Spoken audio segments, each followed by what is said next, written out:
பெருந்தலைவர் காமராஜர் போட்ட சட்டத்தை இப்போ இருக்கிற முதல்வர் ஜோசப் விஜய் அவர்கள் செய்து காமராஜருக்கு ஈக்குவலான பெயர் எடுப்பார்.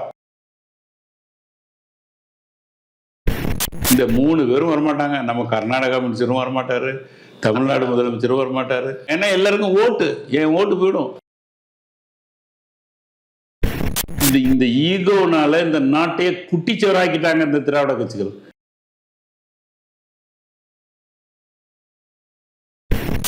அவன் கட்டக்கூடாதுன்னு சொன்னா சரி, கர்நாடகாவெல்லாம் கட்டக்கூடாதுன்னு சொன்னான். தமிழ்நாடு அதில் ஒரு பாயிண்ட் சொல்றாங்க, நாம கட்ட ஆரம்பித்தால் கர்நாடகா மறுப்பு தெரிவிக்கும். என்ன ஒரு குழந்தைத்தனமான பதில். நம்ம இடத்துல நாம கட்டுறோம். ஐயா 20 வருஷமா ஆண்டாங்களா திராவிட கட்சிகள்? ஒரு டேம் கட்டியிருக்காங்களா? அவங்களுக்கெல்லாம் இந்த விவசாயத்தை பற்றிலாம் ஒன்றும் கிடையாது. அந்த இதான் குயோகன்னு கத்துவாங்க. 7-8 வருஷத்துக்கு முந்தைய கர்நாடகா ஒரு குழு அமைச்சு இதை பற்றி ஃபீஸிபிளை கேட்டப்ப, it is not feasible to construct, இந்த இடத்துல அணை கட்டுவது தகுதி இல்லை. பல முறை சுப்ரீம் கோர்ட் கேட்டுருச்சு. இந்த 10 எஸ்பி யாரு?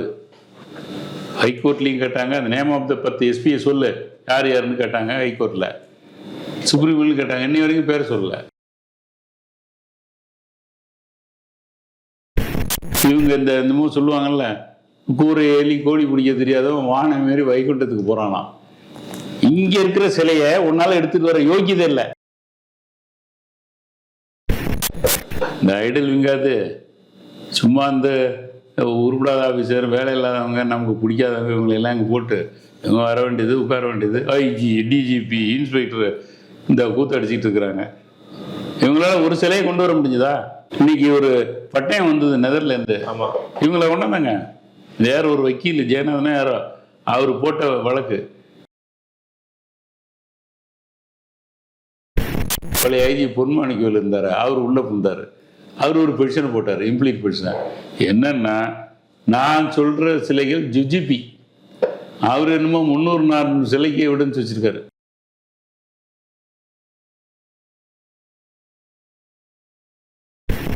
அது யாருன்னு வந்தா பூனைக்குட்டி பையிலேருந்து மேயான்னு கத்தும். அவங்க புலிக்குட்டின்னு சொல்லிட்டு இருக்கிறவங்க அது பூனைக்குட்டின்னு வெளில வரும்.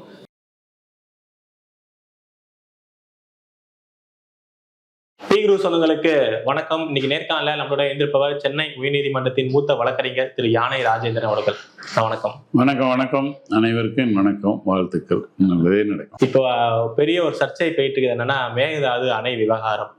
அங்க முதலமைச்சரா இப்ப பதவியேற்றிருக்க திரு டி.கே. சிவகுமார் என்ன பண்ணாலும் நான் கட்டுவேன் அப்படிங்கிறாரு. இங்க முதல்வர் திரு ஜோசப் விஜய் அவர்கள் பிரதமர் அவர்கள் கடிதம் எழுதுறாரு, இல்ல கட்டக்கூடாது, அதை நீங்க தடுத்து நிறுத்தணும் அப்படின்னு சொல்லிட்டு. பட் இதுக்கு மாற்றாவே நீங்க ஒரு யோசனை தமிழக அரசுக்கு, அதாவது ராசி மணல்ல இது பண்ணலாங்கிற மாதிரி நீங்க உச்சநீதிமன்றம் வரை சென்றீங்க. சோ இப்ப அந்த பிரச்சனைக்கு அந்த ராசி மணல் தீர்வு ஆகுமா? அதோட முழு விவரம் என்ன? இது பண்ணணும்னா ஒரு பேக்ரவுண்டு போகணுங்க.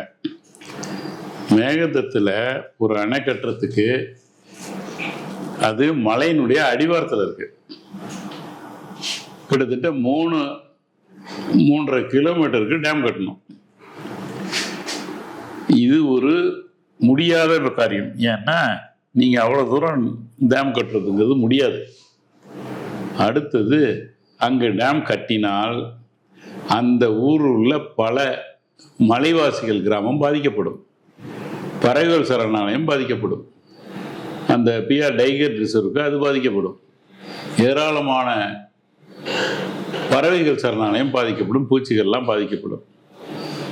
இதை முந்தியே ஒரு 7-8 வருஷத்துக்கு முந்தைய கர்நாடகா ஒரு குழு அமைச்சு இதை பற்றி ஃபீஸிபிளை கேட்டப்ப, it is not feasible to construct, இந்த இடத்துல அணை கட்டுவது தகுதி இல்லை அப்படின்னு ரிப்போர்ட் கொடுத்துருக்காங்க. அதை மறைச்சு வச்சிருக்காங்க. கர்நாடகா மாநில அரசே கொடுத்து, மாநில அரசு ஒரு குழு அமைச்சு அவங்க முடியாது அப்படின்னு சொல்லியிருக்காங்க. வேண்டியதில்லை, இட் இஸ் நாட் ஃபீஸிபிள்னு கொடுத்துருக்காங்க. அதை மறைச்சிருக்காங்க. என்னை பொறுத்த வரைக்கும் இவங்க ஏதாவது மேகதாது, இங்கே ஒரு கர்நாடகா மேகதாது, தமிழ்நாடு இது 10-15 வருஷமாக கத்திக்கிட்டு கிடக்குறாங்க. இது எல்லாமே எனக்கு பிடிக்கல. அவங்க மேகதாதுல கட்டுறாங்க, இங்கே கட்டுறாங்கன்னு நான் அதுக்கெல்லாம் நான் போகலை. அதனுடைய டிமெரிட்ஸ் அண்ட் டிமெரிட்ஸை சொல்லலை. ஆனால் 1961 பெருந்தலைவர் காமராஜர் அவர்கள் ராசிமணல்ங்கிற இடத்துல ஒரு டேம் கட்டணும் அப்படின்னு சொல்லி அங்கே கல்வெட்டுலாம் இருக்கு. அப்போ நிறைய அதிகாரி, ஒரு முதலமைச்சர் வந்து ஒரு கல்வெட்டு வைக்கிறாரு, ஒரு திறப்பு விழா பண்ணுறாரு, ஒரு அடிக்கல் நாட்டுறாருன்னா அப்போ உள்ள அதிகாரிகள், பிடபிள்யூ செக்ரட்டரி, மற்ற அதிகாரிகள் எல்லாரும் சேர்ந்து அதனுடைய ஃபீசிபிலிட்டியை பார்த்து அங்கே கட்டலான்னு சொன்ன பிறகு தான் அவர் அங்கே வந்து திறப்பு விழா பண்ணுவார். அவர் செஞ்சார். அவர் காலத்தில் வந்து 36 அணைகள் தமிழ்நாட்டில் கட்டியிருக்கிறாரு. ஏன்னா நேரு பண்டிதர் இருக்கார, அவர் பிரைம் மினிஸ்டர் ஆன உடனே அமெரிக்கன் வந்து PL 480 லா 480 படி, பப்ளிக் லா 480 படி உங்களுக்கு நிறைய தொழிற்சாலை கட்டுறதுக்கும், சிமெண்ட் தொழிற்சாலை, இரும்பு தொழிற்சாலை, அப்படி இப்படின்னு உங்களுக்கு நான் உதவி பண்ணுறேன்னு கேட்டார்.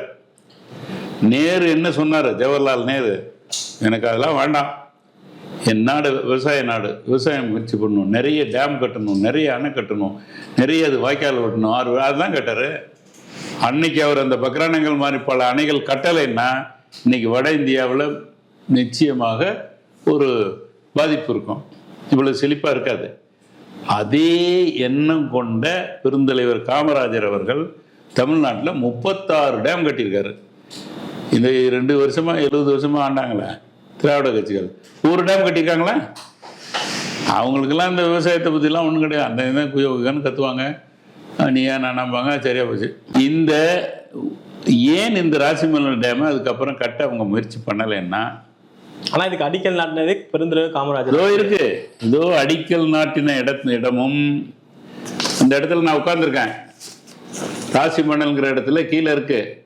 இந்த இடத்துல அடிக்கல் நாட்டினாரு. இந்த இடத்துல இந்த கல்வெட்டை உடச்சி போட்டிருக்கானுங்க. அப்போ மழை பெஞ்சிக்கிட்டு இருந்தது அந்த இடத்துல.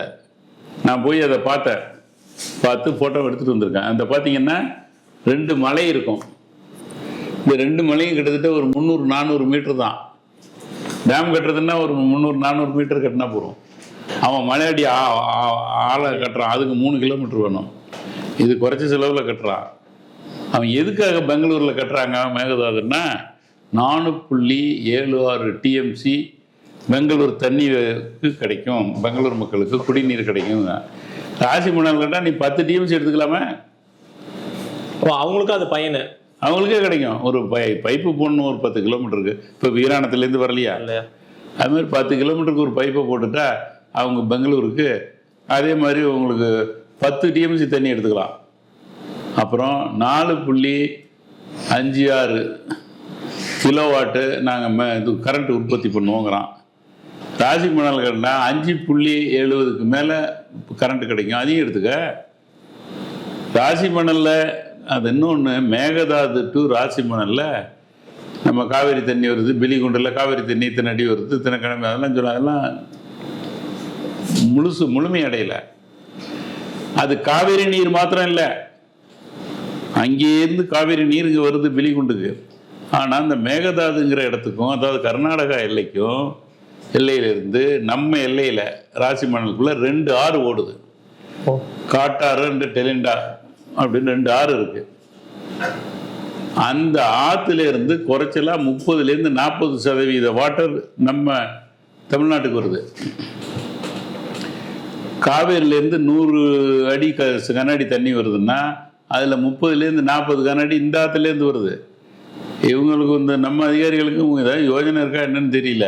காவிரியில் தண்ணி 120 அடி வந்தது, 4500 கியூசிக்ஸ் வந்தது, 1 லட்சம் கியூசிக் வந்ததுன்னு சொல்லிட்டு இருக்காங்க. 1 லட்சம் கியூசிக்ஸ் காவேரி தண்ணின்னு இவங்க சொன்னால் 40,000 கியூசிக்ஸ் நம்ம எல்லையிலேருந்து வருது. ஆக வெளிக்குண்டில் அளக்கிறது வந்து நம்ம எல்லை வாட்டுறோம், அவங்க அவங்கள்டேருந்து வர்ற வாட்டுறோம். இப்போ இந்த வெளிக்குண்டில் கட்டிட்டா அவங்களுக்கும் 10 TMC தண்ணீர் கிடைக்கும். 5.7 கரண்ட்டும் கிடைக்கும். இப்ப அங்க வந்து மேகதாது மாநில அரசு வந்து ஃபீஸிபிள் இல்லைன்னு அவங்களே சொல்லியிருக்காங்க. ராசிமணல் இங்க கட்டலாமா, அதுல எந்த பாதிப்பும் இல்லையா? ஏங்க, ஒரு முதல்வர் போய் அடிக்கல் நாட்டுறாருன்னா அதுக்கு முந்தைய அதிகாரிகள் அந்த டிபிஆர்லாம் பார்த்து ஃபீஸிபிள்னு சொல்லியிருக்காங்க. அந்த ஃபைல் எங்கடான்னா காணும்னு எனக்கு பதில் கொடுத்துருக்காங்க. ஃபைலை காணுமா, இல்லைங்கிறாங்க. இது எவ்வளவுடைய குழந்தைத்தனமான பதில். ஆகையினால ராசி மணலில் கட்டணும்னு சொல்லிட்டு நான் நோட்டீஸ்லாம் கொடுத்தேன், ஒருத்தரும் கண்டுக்கல. இப்ப இருக்கிற புதிய அரசுக்கு ஏதாவது நீங்க சொல்றீங்களா? இல்லை சொல்றேன். அதாவது ஏன் திராவிட கட்சிகள் இந்த அணையை கட்டலைன்னா, காமராஜர் யாரு? அவர் காங்கிரஸ். அப்போ காங்கிரஸுக்கு பேர் கூடும், காமராஜருக்கு பேர் கூடும், நமக்கு பேர் வராதுல்ல. இந்த ஈகோனால இந்த நாட்டையே குட்டிச்சவராக்கிட்டாங்க இந்த திராவிட கட்சிகள். அந்த இடத்துல அணை கட்டியிருக்க வேண்டியது. நானும் மனுலாம் கொடுத்து யார்ட்டையும் பேசி பார்த்தேன், ஒன்றும் நடக்கலை. சரி இப்போ அப்படின்னு சொல்லிட்டு சுப்ரீம் கோர்ட்டில் ஒரு பெட்டிஷன் ஒன்று போட்டேன். சுப்ரீம் கோர்ட் ஆர்டர், கன்வில்கர் ஜட்ஜி சீஃப், அப்போ இந்த ஆர்டர் கொடுத்துரு கன்வில்கரும் சிடி ரவிக்குமார் ஜட்ஜியும் வருங்க. நான் போட்டு என்ன சொன்னேன்னா, கர்நாடகா தமிழ்நாடுக்கு மேகதாது கட்ட ஆரம்பிப்பாங்க, தமிழ்நாடு மேகதாது நானே கட்டக்கூடாதுப்பாங்க. இவங்க 2 பேரும் ஒருத்தருக்கு ஒருத்தர் நீயா நானான்னு கட்டிக்கிட்டே கிடப்பாங்க. இந்த கூத்து கடந்த 15 வருஷமாக நடக்குது, இன்னும் 20 வருஷத்துக்கு கூட நடக்கும். இதில் இந்த தாமோதர் வேலியிலெல்லாம் ஜார்க்கண்டு இந்த இதை நினச்சி ஒரு அணை கட்டியிருக்காங்க. அது மத்திய அரசு பிரைம் மினிஸ்டருடைய பொறுப்பில் கட்டியிருக்காங்க. அப்புறம் யோசித்து பார்த்தேன், பிரைம் மினிஸ்டர் கட்டுறதுக்கு நம்ம டைரக்ஷன் கேட்கலாமான்னு பார்த்தேன். பிரைம் மினிஸ்டருக்கு வரமாட்டார். ஏன்னா அவர் தமிழ்நாடு அணை கட்டினா, மேகதாது அணை கட்டினா தமிழ்நாட்டை கட்ட பேர் வரும். கட்டக்கூடாதுன்னு சொன்னால் கர்நாடகா கட்ட பேர் வரும். அதனால ஓட்டு வேணுமே, அதனால பிரைம் மினிஸ்டர் இதில் வரமாட்டார். ஆகையினால ஒரு நாட்டினுடைய தலைவர், முதல் மனிதர், முதல் தலைவர், ஜனாதிபதி திரௌபதி முர்மு அவர்களுக்கு செயலாளருக்கு லெட்டர் அனுப்பிச்சேன். இது இவங்க 2 பேரும் ஈகோ பார்த்துக்கிட்டு இருக்காங்க, இதில் மத்திய அரசும் வராது, ஏன்னா அவங்களுக்கு எல்லாம் ஓட்டில் தான் நிற்கிறாங்க, நாட்டு மக்கள் முன்னேற்றத்துக்கு இல்லை. எனவே நீங்கள் மத்திய பொதுப்பணித்துறைக்கு இந்த இடத்துல அணை கட்டணும்னு சொல்லி உத்தரவிடணும்.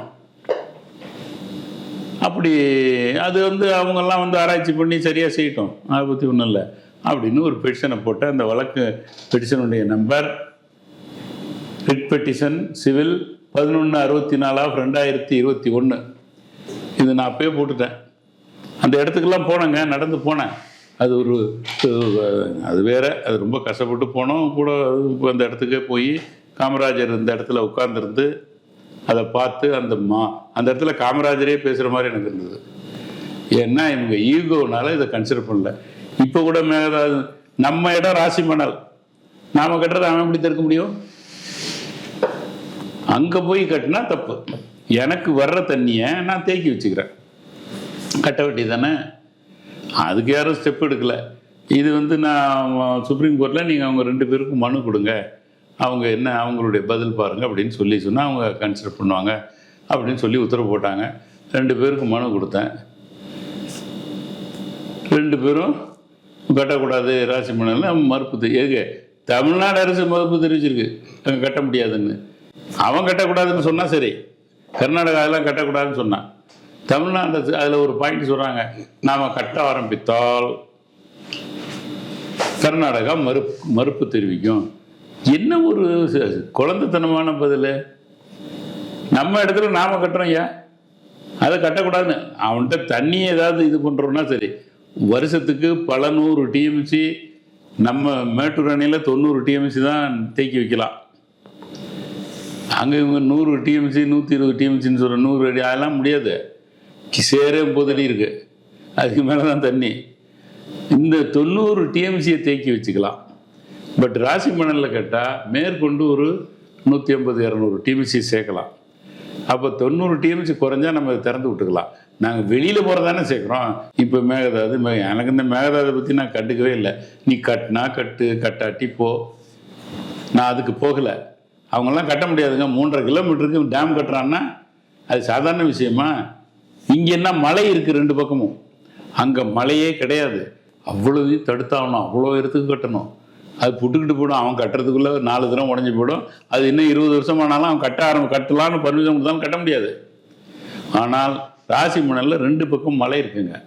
இந்த மலை எப்படின்னா, இதை பாருங்க, 2 பக்கம் மலை இருக்கு. அந்த இடத்துல வரக்கூடிய காவிரி நீருடைய அகலம் ஒரு 300 மீட்டர் தான். நம்ம ஒரு 1/2 கிலோமீட்டரில் கட்டினா போகிறோம். 500 மீட்டரில் டேமை கட்டுறது சௌரியமா, 3.5 கிலோமீட்டர் கட்டுறது சௌரியமா? இங்கே கட்டி தண்ணியை தேக்கலாம், அவன் தடுக்கவும் முடியாது. வேஸ்ட்டாக போகிற தண்ணியை இங்கே இப்போ கொள்ளாடத்தில் விடுறோம்ல, அது தடுக்கிறதுக்கு வழி இருக்கா? அந்த தண்ணியை நிறுத்தி வச்சுக்கிறோம். இதை நான் நம்ம டிவி மூலமாக வேண்டிக்கிறது என்னென்னா, இந்த பொதுப்பணித்துறை அதிகாரிகள் மேகடட்டை போய் தலையில் தூக்கிட்டு ஆட வேண்டாம். நான் கேஸ் போட்டேன், நான் தடுப்பேன், இதெல்லாம் விளையாட்டுத்தனமாக இருக்குது. கையில் வெண்ணெய் இருக்குங்க, இதை உருகி தின்றான்னா நாங்கள் பசுமாடு வாங்குவோம், பசு பால் கொடுக்கும், அந்த வெண்ணெய் எடுப்போம். உடனே நீ பசுமாடு வாங்கக்கூடாது, புல்லு கொடுக்க மாட்டேன்பா அவன். இந்த கூத்து தான் நடந்துட்டு இருக்கு. இது ஏன் அதுக்கு அலையிறீங்க? கட்டுங்க, நம்ம இடத்துல தடுத்துட முடியுமாவன்? இதுக்கு இந்த முதல்வருடைய கவனத்திற்கு இந்த அதிகாரிகள் தயவு செய்து கொண்டு போங்க. என்கிட்ட எல்லா டாக்குமெண்ட்டும் வச்சுருக்கேன். அவர்கிட்ட சொல்லி நம்ம இடத்துல அணை கட்டுவதுக்கு முயற்சி பண்ணுங்க. அப்படி நீங்கள் அது இல்லைன்னு சொன்னால் நான் விரைவில் உச்சநீதிமன்றத்தில் திரும்பவும் எனக்கு நியாயம் கிடைக்கல, நீங்கள் போட்ட உத்தரவை அவங்களுக்கு சொன்னேன். அவங்க இப்போ திருப்தியான பதில் கொடுக்கல. எனவே இந்திய ஜனாதிபதி அவர்களுக்கு ஒரு அப்சர்வேஷன் கொடுத்து அவங்களுக்கு ஒரு தகவல் கொடுங்க, உத்தரவு போடுங்க. மத்திய பப்ளிக் ஒர்க் டிபார்ட்மெண்ட்டு இந்த ராசி மணலில் அணை கட்டுவதற்கு ஆய்வு செய்து ரிப்போர்ட் வாங்குங்க, அது மேலே கட்டுவதற்கு அனுமதி கொடுங்க. இந்த 3 பேரும் வரமாட்டாங்க. நம்ம கர்நாடகா மினிஸ்டரும் வரமாட்டார், தமிழ்நாடு முதலமைச்சரும் வரமாட்டார், பிற மினிஸ்டரும் வரமாட்டாங்க. ஏன்னா எல்லாருக்கும் ஓட்டு, என் ஓட்டு போயிடும். ஆகையினால இந்த இது தேக்கினால் பல மாவட்டம், கிருஷ்ணகிரி, தருமபுரி, ஈரோடு, கரூர், தஞ்சாவூர், நாகப்பட்டினம், எல்லா மாவட்டங்களையும் வருஷம் பூராவும் தண்ணி ஓடும். இதை ஏன் எடுக்க மாட்டேங்கிறீங்க அப்படின்னு சொல்லி அந்த முதல்வருக்கு நான் எல்லா டாக்குமெண்ட்டையும் கொடுக்க தயாராக இருக்கேன். அவர் வாங்கி பார்த்து இங்கே கட்ட ஆரம்பித்தாருன்னா, பெருந்தலைவர் காமராஜர் போட்ட சட்டத்தை, ஒரு திட்டத்தை இப்போ இருக்கிற முதல்வர் ஜோசப் விஜய் அவர்கள் செய்து காமராஜருக்கு ஈக்குவலான பெயர் எடுப்பார். இது காங்கிரஸ் கட்சி என்ன, மற்ற ஜனதா கட்சி என்ன, அதெல்லாம் விட்டுருங்க, கட்சியே விட்டுருங்க. மக்கள் நலனில் மக்களுக்காக உள்ள அரசு, இதை நிறைவேற்றும்படி அந்த முதலமைச்சரை நான் நம்ம டிவி மூலமாக கேட்டுக்கொள்கிறேன். இது நடத்த முடியும். அப்படி ஏதேனும் அவர்களுக்கு இதில் சந்தேகம் இருந்தால் என்னை அணுகட்டும், நான் அந்த முழு டீட்டெயிலையும் கொடுக்குறேன். இந்த காட்டுக்குள்ளே நான் போய் அங்கே இதெல்லாம் இருக்குது, சில மிருகங்கள்லாம் இருக்குது, சில மலைப்பாம்பெல்லாம் பார்த்தேன். அதையெல்லாம் மீறி மழை பயங்கரமாக பெஞ்சிக்கிட்டு இருந்தது. அங்கே போய் கொடை பிடிச்சிக்கிட்டு அந்த இடத்துல இருந்து எல்லாத்தையும் இந்த 2 மலையும் எடுத்துகிட்டு வந்திருக்கேன். இந்த எண்ணத்தை, இந்த மேகதாத்து எண்ணத்தை நீங்கள் ஏதாவது சண்டை போட்டுக்கிட்டு இருக்கோம், ஏதாவது பண்ணிட்டு இருக்கோம். நீங்கள் இங்கே கட்டுங்க. இப்போ நீங்கள் இங்கே கட்டுறதை அவன் தடுக்க முடியாது, அவனுடைய ஜூரிஸ்டிக்ஷன் போயிடுச்சு. அதனால் அது ஒரு நல்ல செயலை இந்த மக்களுக்காக இப்போ ஒரு அரசு இருக்குது.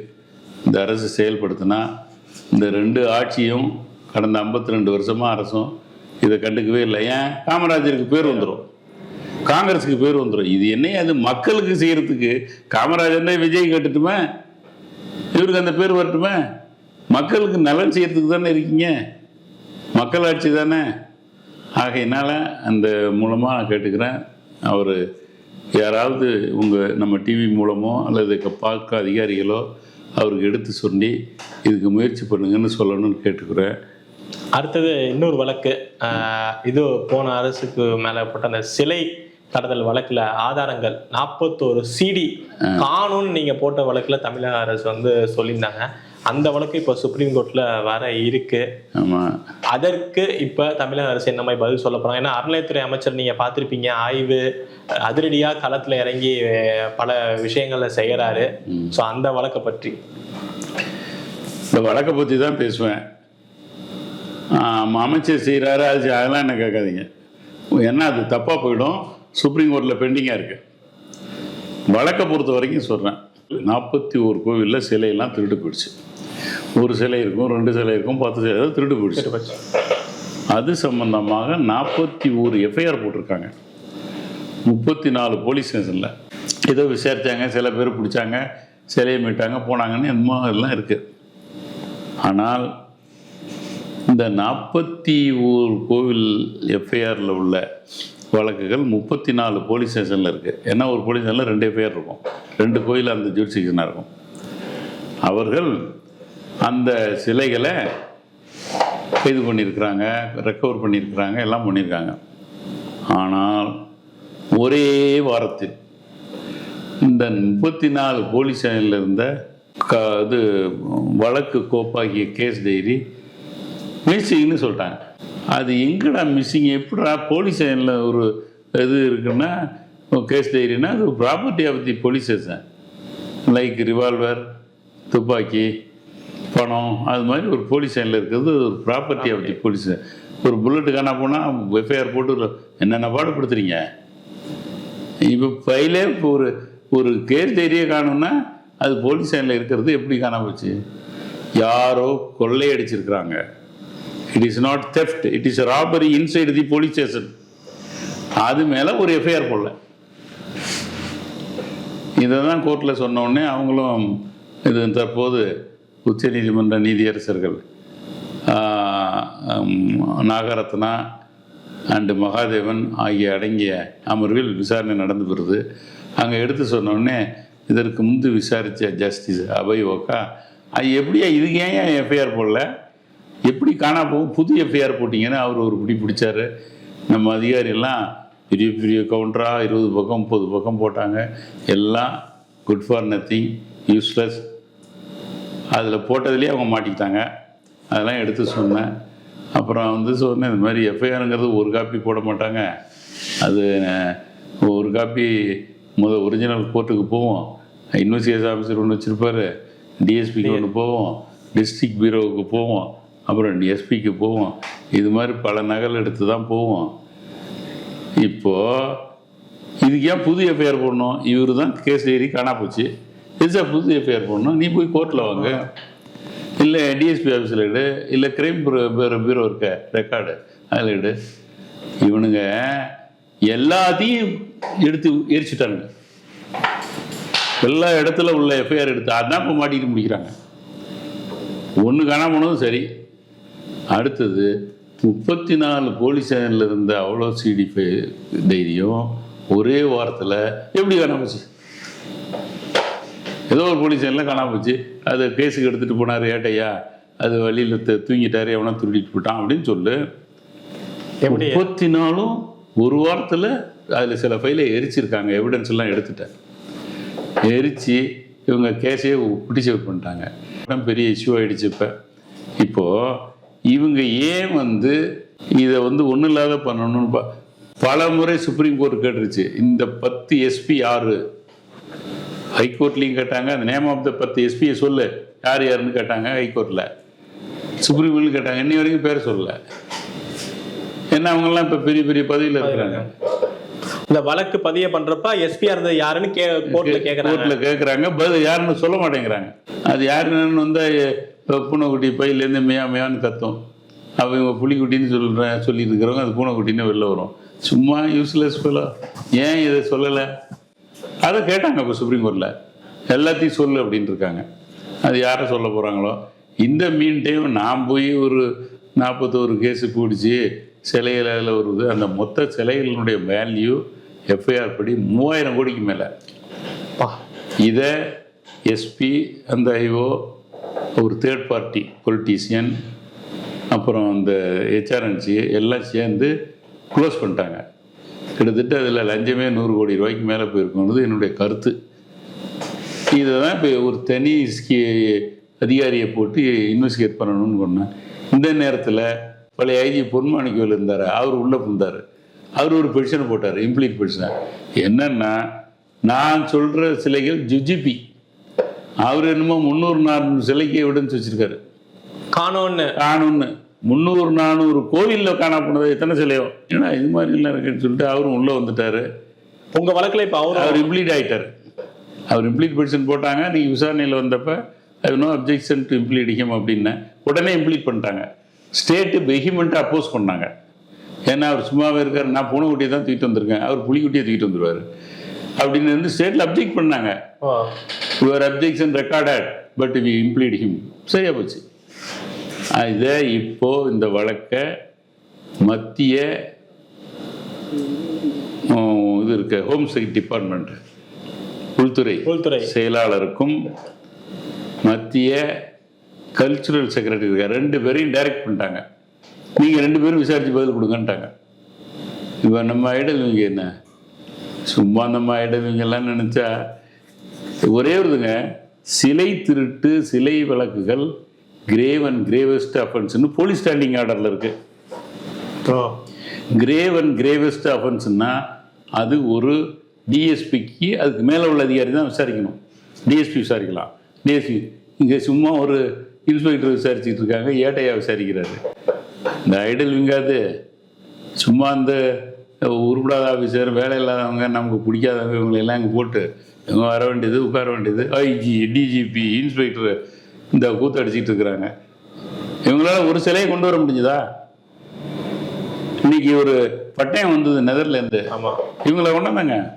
வேற ஒரு வக்கீல் ஜெயநாதனா யாரோ அவர் போட்ட வழக்கு இது மாதிரி அங்கே மாட்டிக்கிட்டு இருக்கு, அந்த பட்டயத்தெல்லாம் எடுத்துகிட்டு வரணும்னு சொல்லிட்டு அவர் போட்டார். அது மேலே விசாரணை நடந்துகிட்டு இருந்தது. அது அங்கெல்லாம் போச்சு. அப்போ அவங்க என்ன பண்ணாங்க, நம்ம பிரைம் மினிஸ்டர் போனால் அவர்கிட்ட கொடுத்துட்டாங்க. ஐடல் இவங்க கொண்டு வந்தாங்க. சும்மா உருப்படாத ஆஃபீஸர் அங்கே உட்காந்துக்கிட்டு உருப்படாத என்னமோ பண்ணிட்டு கிடைக்கிறாங்க. இவங்க பண்ணுறது பூரா இன்னும் நிறைய ஃப்ராடு எனக்கு தெரியும். அதையெல்லாம் எவிடன்ஸிலோடு சொல்லணும்னு இருக்கேன். ஏன்னா எவிடன்ஸ் இல்லாத சொல்லிவிட்டா உடனே என்கிட்ட வந்துடுவாங்க.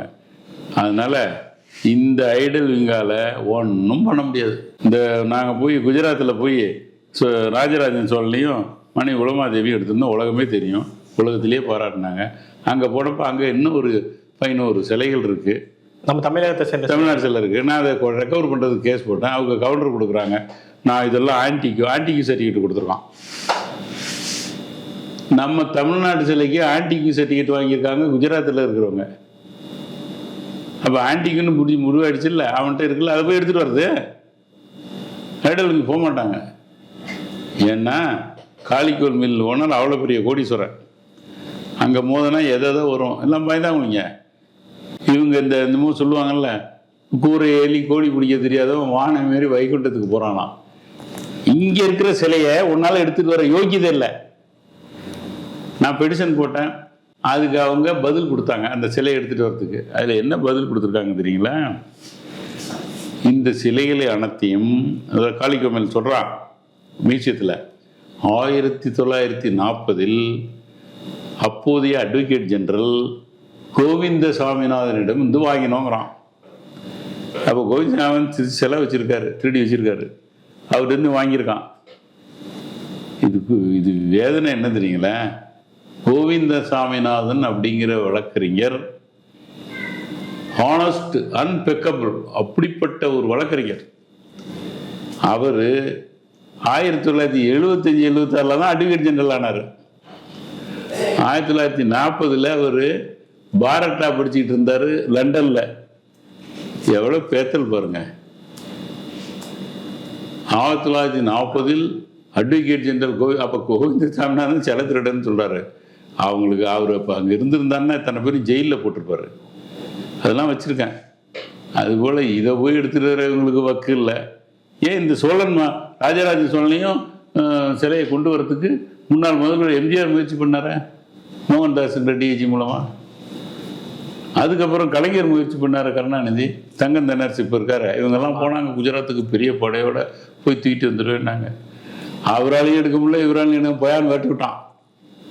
ஆனால் அதே சிலைகளை ஒரு சிஜிஎம் உத்தரவு வாங்கி பொன்மாணிக்க தலைமையில் நானும் மற்ற அதிகாரிகள் போய் எடுத்து வந்துட்டோம்ல. ஏன் அதையே அவங்க செய்யலை? அவங்க சட்டம் தெரியாதுங்க. நம்ம மோடி தெரியும், அரசியலில் தெரியும், அவனுக்கு தெரியும், இவனுக்கு தெரியும், அப்படி ப்ரெஷர் கொடுத்தாங்க. காளிக்கோ மில் ஓனர் சாதாரண ஆள் இல்லை. ஈ கேன் 10,000 20,000 கோடிக்கு அதிபதி.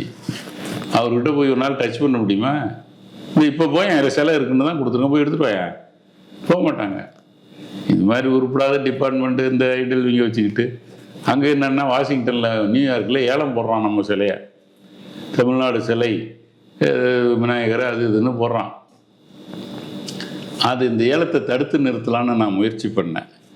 அப்போ தான் எனக்கு தெரிஞ்சுது இந்த சிலைக்கு எஃப்ஐஆரே போடல. காணாப்பணம் சிலைக்கு காணாப்பணத்துக்கு எஃப்ஐஆர் இல்லை சார். எஃப்ஐஆர் இருந்தால் தானே ஒரு பொருள் ஏன் பொருள் வாங்கலாம். அவ்வளோ புதுசாலி நம்ம ஐடல் விங்க. எஃப்ஐஆரே இல்லை. அதை பொன்மாணிக்கு மேலே பிச்சு பிச்சு எடுத்துட்டார் அவர் பெடிஷனில். அது விசாரணைக்கு வர்றப்போ தெரியும். இது மாதிரி உருப்படாத அதிகாரிகள் வச்சுக்கிட்டு சட்டத்தையும் ஃபாலோ பண்ண இப்போ சுப்ரீம் கோர்ட்டில் கரெக்டாக எடுத்துட்டாங்க சாட்டையை. ஹோம் டிபார்ட்மெண்ட்டும் கல்ச்சுரல் டிபார்ட்மெண்ட்டும் சரி, எங்களுக்கு என்ன உத்தரவுன்னா, நீங்கள் உங்களுக்கு தெரிஞ்ச அனைத்து விவரங்களையும் திரும்ப எழுதி அதை கொண்டு போய் அந்த ஹோம் செக்ரட்டரிட்டையும் கல்ச்சர் செக்ரட்டரியும் கொடுங்கன்னு உத்தரவு போட்டாங்க. இப்போ கொடுக்க போகிறோம். வழக்கு 27 ஜூலைக்கு மாற்றி வச்சுருக்குறாங்க. அது என்ன நடக்க போதோ.